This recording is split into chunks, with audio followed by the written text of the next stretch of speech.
22 matches, 1 goal, 0 assists in La Liga. Let's be honest, is it good enough to be called the next Pelé? Yes, that's Endrick's stats for 2024/25 season. But guess what? This season it's even worse. 0 minutes played across all competitions. And yes, Endrick was crowned the next Pelé. At 16, scoring goals, attracting global attention, moving to Real Madrid with expectations at nuclear levels. But today, he disappeared. Nobody talks about him. Even the fans in Madrid have their new star boy, Mastantuono. Let's break down the hype, the struggles, the injuries, and ask one brutal question. Can he still become the superstar everyone believed he'd be? Chapter 1. From Hype to Harsh Reality. Before Europe ever whispered his name, Brazil was already shouting it. Endrick Felipe Moreira de Souza, the boy from Brasilia who grew up dreaming with a ball that was older than him, playing barefoot on the cracked concrete of Valparaíso de Goiás. By 10, he wasn't just another academy kid, he was a phenomenon. He scored 165 goals in 169 games for Palmeiras' youth teams. By 15, he was on the cover of Marca and The Guardian. Brazil hadn't seen anything like him since Neymar. He wasn't just fast, he was feral. His touch was electric, his confidence terrifying. He'd dance past defenders twice his size, score, and stare them down as if to say, "Remember the name." At 16, he made his professional debut for Palmeiras. His first goal, a curling rocket from outside the box. His celebration, calm, composed, as if this was all inevitable. And it was. Within months, every scout in Europe was calling. Barcelona, PSG, Chelsea. But Real Madrid didn't just call, they claimed him. 35 million euros for a teenager who had played fewer than 20 senior games. It wasn't just a signing, it was a statement. Madrid had seen this movie before. Vinícius, Rodrigo, the Brazilian golden line. But this time, they believed they were getting something different. Endrick wasn't a winger or a trickster. He was pure chaos, molded into purpose. A striker who played with a street footballer's rage and a veteran's composure. He led Palmeiras to back-to-back league titles. He scored clutch goals. He turned derbies into showcases. When he scored against Santos, commentators screamed, "He's not the future, he's already the present." In Brazil, he wasn't a player, he was a prophecy. The chosen one to bring back the magic of the number 9 jersey, a role once owned by Ronaldo, Romario, Adriano. So when Real Madrid confirmed the deal, headlines read, "The next king is coming." Documentaries were made, Nike signed him. Even Neymar himself messaged him, "Your time is coming." But no one warned him how fast dreams turn into pressure. No one told him what it means to walk into a team where every player is already a superstar. When he arrived in Madrid in the summer of 2024, the dream met reality.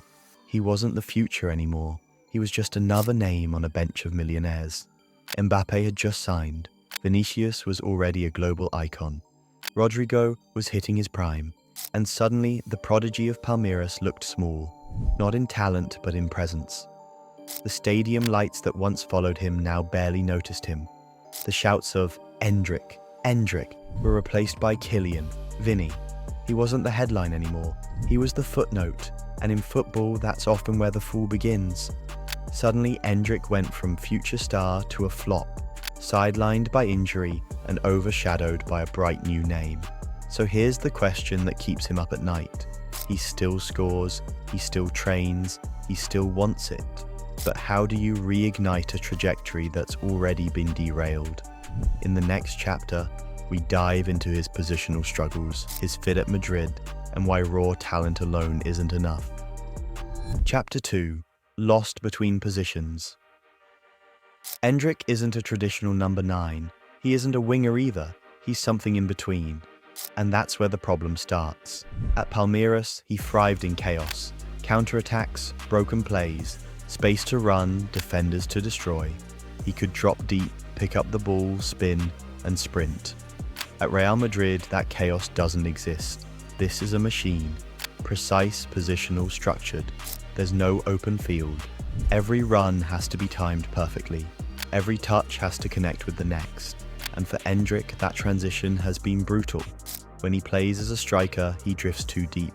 When he plays on the wing, he cuts inside too early. He's learning, adapting, but it's like translating his footballing instinct into a new language. Carlo Ancelotti once said about Vinícius, he's learning to play without running. Now it's Endrick's turn. Except Vinícius had patience, minutes, and support. Endrick has none, and with Mbappé leading the line, there's no natural space for him. Madrid rarely play with two strikers anymore, so unless he reinvents himself as a second forward or maybe a hybrid winger, his opportunities will stay limited. But this positional confusion isn't just tactical, it's psychological. When a young player doesn't know what role he plays, he starts losing what made him special: the confidence, the spontaneity, the joy, and that's exactly what Endrick is fighting to protect. Chapter 3. The Mental Game. Endrick is 19 years old, and yet he's already lived through more scrutiny than most professionals face in a lifetime. From the moment he landed in Madrid, it wasn't just a signing, it was a spectacle. His arrival was streamed, filmed, analyzed frame by frame. The kid who once played barefoot in Brasilia was now followed by drones and boom mics. Every smile was content, every mistake a headline. And when the goals didn't come, when the minutes disappeared, the tone changed. Overrated, new Rainier, finished before he began. The same people who built him up in Brazil, who screamed his name after every goal, were now dissecting his downfall in real time. It wasn't just the media, it was the algorithm. Clips of him missing chances were replayed millions of times. Tweets calling him a flop flooded his mentions, and somewhere between the hype and the hate, a teenager was quietly losing the one thing every prodigy needs: confidence. Because footballers are humans before their headlines. And when you're 19, alone in a foreign country, surrounded by megastars speaking a language you barely know, silence can get loud. He spoke once about how much he missed home, about how some nights he just watched Palmeiras highlights to remember who he used to be. He called his parents constantly. He even brought his childhood coach to Madrid for a week, just to feel grounded again. But Madrid is not a place for reflection, it's a place for survival. And every day, Endrick wakes up to see Mastantuono smiling on the front page, Mbappé scoring again, and fans asking why he's still not starting. Teammates say he's quiet, respectful, keeps to himself in training. But that spark, the same wild energy that made him unplayable in Brazil, feels dimmer. You can see it in his body language, in the way he hesitates before pressing, in the way his celebrations feel muted. It's not because he's lost his talent. It's because he's carrying the invisible weight of expectation, the kind that crushes even the strongest. And that's the cruel truth about modern football. The game isn't just played on grass anymore. It's played on screens, every touch judged, every minute of silence filled by voices that question your worth. For Endrick, the battle isn't against defenders. It's against doubt, against the voice that whispers, maybe they're right. But here's the thing.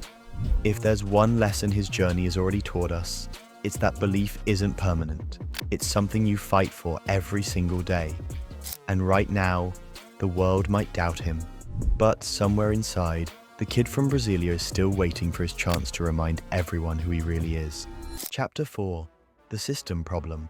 But Endrick's struggles aren't just personal, they're systemic.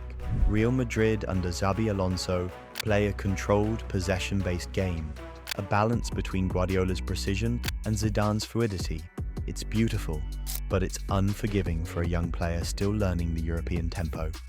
Madrid now dominate possession in almost every match. Their transitions are slower. Their spacing is tighter. For a player who grew up feasting on chaos, the modern Madrid feels like a cage. He isn't being set up for the kind of game he excels at. At Palmeiras, he thrived off long passes, fast breaks, and open duels. At Madrid, the rhythm is methodical. How can a player show instinct and risk when the team just wants control? To make it worse, he's watching Mastantuono, another South American teenager, adapt faster. The Argentine has more minutes, more freedom. He is younger and already has a La Liga goal. The spotlight that once belonged to Endrick has found a new face, and the more he watches from the sidelines, the harder it gets to remember why he was signed in the first place. Chapter 5: Lessons from the Past. If this story sounds familiar, that's because it is. Brazilian football is full of prodigies who burned bright and faded fast. Alexandre Pato, Robinho, Renier, Vitor Roque. All players who had talent but couldn't survive the leap from potential to expectation. But there's also the other side of the story. Vinícius Jr. was called a clown in his first year at Madrid. Fans laughed at his finishing. Critics said he wouldn't make it. Even Benzema once said that Vini is playing against the team. And now, he's one of the best players on the planet. The difference wasn't talent, it was patience and support. Endrick doesn't need saving, he needs time. Time to find rhythm, to find confidence, to find his identity again. Because under the pressure and headlines, he's still that fearless kid from Brasilia. The one who scored goals nobody else could. The one who played with joy before the world demanded perfection. If Madrid give him the same runway they gave Vinícius and Rodrigo, he still has a chance to fly. Chapter 6: Can he still make it? Endrick's story isn't over, it's just at the hard part. Yes, the spotlight has moved on. Yes, he's been injured, benched and overshadowed. But he's also still 19. He's training alongside world champions. He's learning from Mbappé and Vinícius every day. He has everything: the tools, the mentality, the time. He just needs the right moment, because careers don't end when you're 19. They begin when you finally understand who you are. Endrick might never be the next Pelé, but he can still be something even rarer. The first Endrick. Every generation has its chosen one. Some rise immediately. Some take years. Some fall and come back stronger. Endrick's story isn't failure. It's a reminder that hype doesn't make greatness, perseverance does. And while the world looks away, while the cameras focus on someone else, maybe that's exactly what he needs. Because when the noise fades, that's when real players are made. And when he returns, if he returns, the world will remember why it believed in the first place.